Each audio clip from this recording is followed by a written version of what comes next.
Chad Wright may not claim the label of Calvinist, but it's evident he's embraced the underlying presuppositions that support this false system.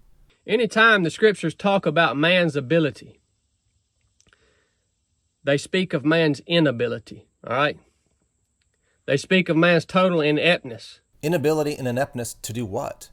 To gain salvation through one's own merits? To reach God apart from trusting in his mediator, Jesus Christ?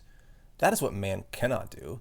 Man is not righteous enough nor wise enough to have a right relationship with God apart from the means he has ordained, faith in Jesus Christ. And when Scripture is discussing man's ability to choose the things of God, they speak of his total lack of ability. Total. False. We can choose the things of God because Jesus is the true light who enlightens every man coming into this world.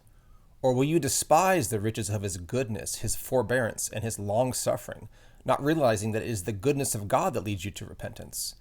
God's goodness gives the ability. We cannot choose salvation on our own, but once it's presented, we can choose to submit to the righteousness of God.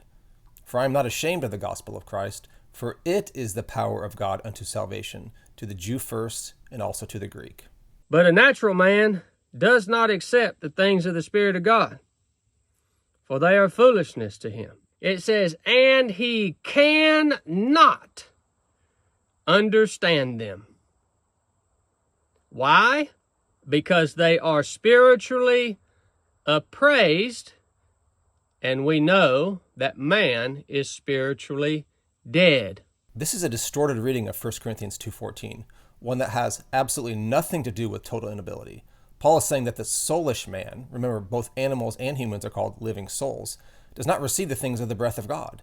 To him they are absurd. He is powerless to grasp them because such things are examined spiritually. Paul's point is that the soulish man lives by mere instinct and selfish desire. His mind has not been transformed by the holy breath of God. But Paul's not saying that the man lacks the ability to turn to Christ and become spiritual. The one who is transformed and enlightened by the breath of God gains a new understanding, one the soulish man can never have until the Spirit renews his mind.